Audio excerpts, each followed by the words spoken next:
Welcome to my cooking. જય સોમનાથ, જય ગોપાલ બધાને.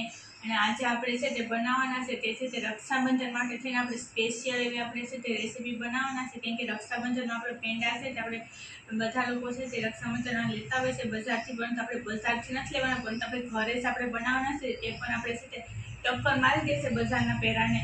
એવા જ આપણે પેંડા બનાવવાના છે. જેથી કરીને બ્લોગમાં કન્ટિન્યુ રહેજો અને નવા હોય તો ચેનલને સબસ્ક્રાઈબ કરી દેજો, લાઈક કરી દેજો, શેર કરી દેજો. કોમેન્ટમાં બતાવજો તમને રેસીપી કેવી લાગી છે તે ગેસ સળગાવ્યા વગરના આપણે છે તે બનાવવાની છે મીઠાઈ. તો તેના માટે થઈને અહીં આપણે અડધા કપ જેટલું છે તો આપણે ઝીણી ગળું છે ટોપરું આવે છે તે લીધું છે, તેને આપણે નાખી દઈશું આ રીતના. હવે ટોપરાની સાથે આપણે છે તો અહીં આપણે છે તે ખાંડ પીસેલી લીધી છે, તે પણ આપણે અડધા કપ જ નાખવાની છે. જેટલું ટોપરું હોય તેટલી જ નાખવાની. હવે તમે જોઈ શકો છો કે આપણે છે મિલ્ક પાવડર લીધો છે, જે છે તે આપણે ટોપરું હતું અને ખાંડ પીસેલી છે તેટલો જ માપથી આપણે મિલ્ક પાવડર નાખવાનો છે આ રીતના. અને હવે છે તેને આપણે સારી રીતના આપણે હાથની મદદથી છે તેને મિક્સ કરી નાખશું આ રીતે. અને પછી જ આપણે આગળ તેમાં કોઈ વસ્તુ નાખવાની છે તે હું તમને બતાવવાની છું. હવે આપણે તેની અંદરથી છે તો આપણે અડધું છે તેને આપણે એક કપમાં આપણે કાઢી લઈશું આમાંથી આ રીતના. અને હવે આપણે છે તે અડધામાંથી આ અંદર છે આપણે પહેલાં તો દૂધ નાખી દઈશું આ રીતના. કેમ કે સાચું દૂધ નથી નાખવાનું, થોડુંક જ દૂધ નાખવાનું છે કે બધી છે તેમાં મિક્સ થઈ જાય એટલું જ. તો આ રીતના આપણે દૂધ નાખી દઈએ, મિક્સ કરી લેશું. એ સરસ મજાનો એક આપણે લોટ બંધાઈ છે તે થિકનેસથી આપણે મિક્સ કરી લઈએ. હવે તમે જોઈ શકો છો કે આપણું સરસ મજાનું છે તો આ લોટ આપણે બંધાઈ ગયો છે આ રીતના આપણે પાવડરમાંથી અને ખાંડ ને ટોપરું નાખીને. તો હવે તેને આપણે છે તો આ રીતના આપણે નાની સાઈઝના આપણે લુવા વારી લેશું આ રીતના કરીને. ને તેને આપણે એક પ્લેટની અંદર મૂકતા જશું આ રીતના લુવાને. આ રીતના આપણે બધા વારી લઈએ લુવા. હવે તમે જોઈ શકો છો કે આપણે આ રીતના લુવા વારી લીધા છે. તો હવે આપણે આગળ કઈ રીતના કરવાની છે તે હું તમને બતાવવાની છું. તેના માટે થઈને આપણે જે છે આપણી સાઈડમાં કાઢી લીધો તો તે આપણે છે તે પાવડરને નાખી દઈશું. કેમ કે તે પણ ટોપરું અને ખાંડ ને તે જ છે નાખેલું તેની અંદર. આની અંદર પણ ટોપરું, ખાંડ અને મિલ્ક પાવડર. હવે તેની અંદર જે આપણે મિલ્ક પાવડર નાખવાનો છે ને ખાંડ થોડીક નાખવાની છે. તો તેની અંદર આપણે છે તે જેટલી આપણે પહેલાં ખાંડ નાખી હતી તેટલી જ આપણે અડધા કપ જેટલી ખાંડ તેને પીસેલી છે તેને નાખી દેવાની આ રીતના. હવે તેની અંદર આપણે મિલ્ક પાવડર નાખવાનો છે. હવે તેની અંદર આપણે મિલ્ક પાવડર પણ નાખી દઈએ. જેટલી આપણે ખાંડ નાખી છે તેટલો જ આપણે મિલ્ક પાવડર પણ નાખવાનો આ રીતના. અને તેને છે તો આપણે સારી રીતના છે તે મિક્સ પણ કરી લઈએ. પછી તેની અંદર કઈ કઈ વસ્તુ નાખવાની છે તે હું તમને બતાવવાની છું હાથની મદદથી સારી રીતે. અને પછી હવે છે તેની અંદર આપણે મિક્સ કર્યા બાદ હવે તેની અંદર આપણે ઘી એડ કરવાનું છે.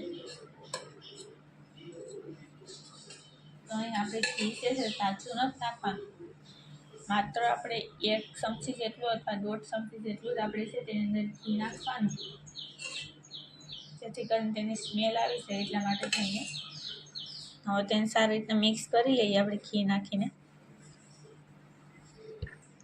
હવે આપણે છે તે ઘીને નાખીને સારી રીતના મિક્સ કરી નાખ્યું છે. તો હવે તેની અંદર આપણે દૂધ નાખવાનું છે. તો આ રીતના આપણે દૂધ નાખી દઈશું. થોડું થોડું દૂધ નાખીને આપણે તેનો સરસ મજાનો આપણે લોટ બાંધી લઈશું, જે પહેલાં આપણે બાંધ્યો તો લુવા માટેનો તે રીતના આ રીતે. આ રીતની મીઠાઈ છે તમે રક્ષાબંધનમાં પણ તેનો યુઝ કરી શકો છો. ને આમે વાર તહેવાર તે પ્રસંગમાં પણ આ રીતની મીઠાઈ તમે વાપરી શકો છો. કેમ કે આ ફરાળી મીઠાઈ કહેવામાં આવે છે એટલા માટે થઈને. આ રીતના સારી રીતના મિક્સ કરી લઈએ, લોટ બાંધી લઈએ. તમે જોઈ શકો છો કે આપણે આ રીતના છે આપણે લોટ બાંધી લીધો છે. તો હવે છે તેની અંદરથી આપણે છે તે 2 ભાગ કરવાના છે. સારી રીતના લોટ મથી લીધા બાદ તો તેને આપણે આ રીતના છે તે આપણે વચ્ચેથી 2 ભાગ કરી નાખીએ આ રીતના.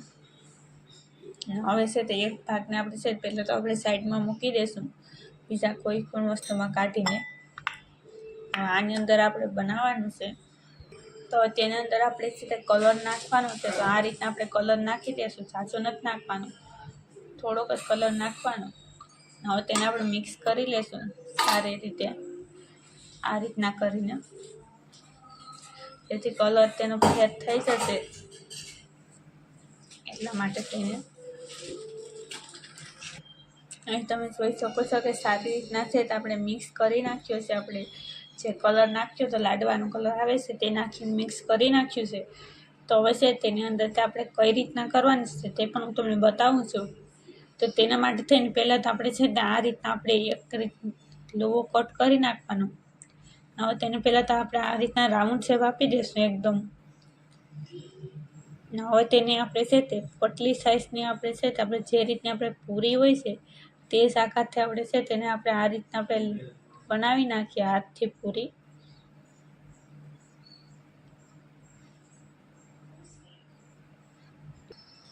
તમે જોઈ શકો છો કે આપણે એકદમ પતલી સાઇઝની આપણે છે તે પૂરી બનાવી નાખી છે આ રીતના. તો તેની અંદર અહીં આપણે છે જે લુવા બનાવીને રાખ્યા છે તે જ લુવા આપણે મૂકી દઈશું આ રીતના. અને તેને આપણે છે તે સારી રીતના છે તેને મિક્સ કરી લઈશું આ રીતના. એક મોટો બધી લુવો બનાવી નાખીએ આ રીતના થિકનેસ કરીને, આ રીતના કરીને.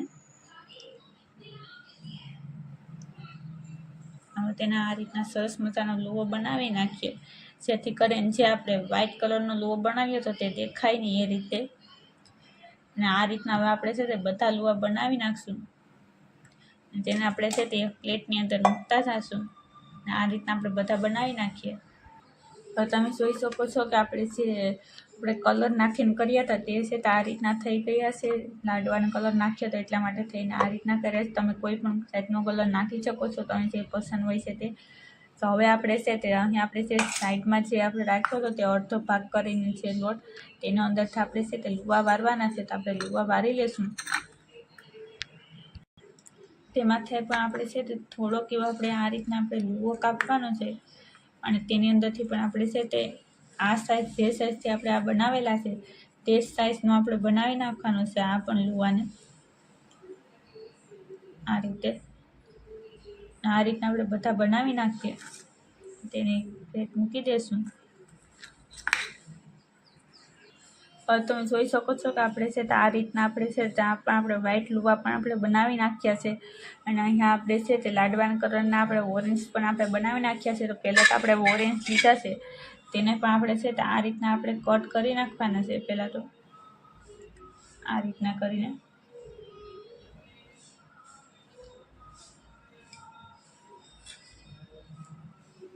આ રીતના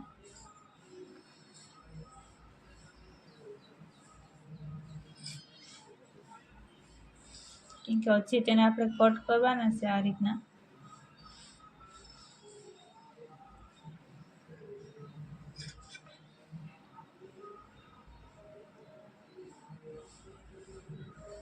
અહીં તમે જોઈ શકો છો કે આપણે આ રીતના આપણે કટ કરી નાખ્યા છે. તો તેને આપણે છે આ રીતના મૂકી દઈશું એક સાઈડમાં આ રીતના. અને અહીં આપણે છે તો વ્હાઈટ છે તેને પણ આપણે આ રીતના આપણે છે તે કટ કરી નાખીએ, જે રીતના આપણે આ કરેલા છે ઓરેન્જ તે રીતથી.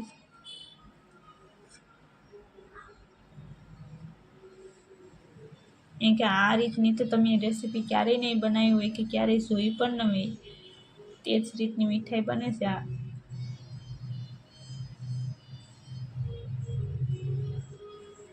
અહીં તમે જોઈ શકો છો કે આપણે આ રીતના આપણે વ્હાઈટ અને ઓરેન્જ બંનેને આપણે છે તે કટ કરી નાખ્યા છે. તો પહેલાં તેનો ભાગ આપણે છે તે નોખા કરી નાખશું આ રીતના. એક એક ભાગ છૂટા કરી નાખીએ.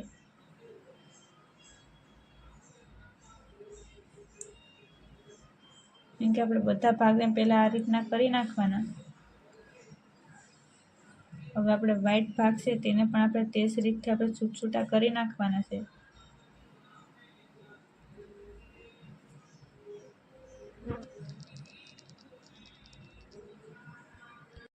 હવે તમે જોઈ શકો છો કે આપણે વ્હાઈટ અને ઓરેન્જ બંને આપણે તેને કટ કરી નાખ્યા છે.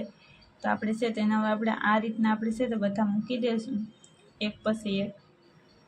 પહેલાં અહીં આપણે છે તે આપણે ઓરેન્જ મૂકવાનો અને પછી આપણે વ્હાઈટ મૂકવાના અને આ રીતના આપણે છે તે ડિઝાઇનવાળે આપણે છે તે બનાવી નાખીએ આ રીતના.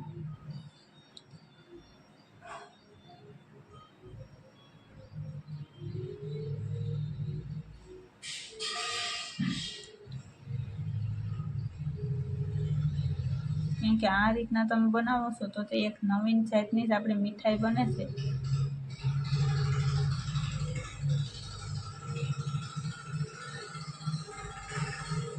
હવે તેને આપણે છે તે આ રીતના આપણે નાખ્યા બાદ હવે તેને આપણે છે તે એકદમ રાઉન્ડ શેપ આપણે આપી દેવાનું તે મીઠાઈને આ રીતના કરીને.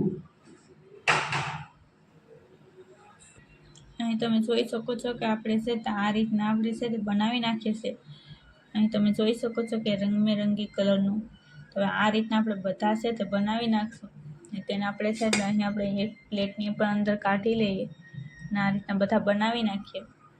અહીં તમે જોઈ શકો છો કે આપણા છે તે પેંડા છે તે બનીને રેડી થઈ ગયા છે. કેમ કે આપણે રક્ષાબંધન માટે થઈ અને આપણે સ્પેશિયલ આપણે પેંડા બનાવવાના હતા તો આપણે છે તે રંગબેરંગી છે તે બજાર જેવા છે તે આપણે પેંડા બનાવી નાખીએ છીએ. કેમ કે બજારના પેંડાને પણ આ રીતના પેંડા હોય છે તો ટક્કર જ મારી દે છે.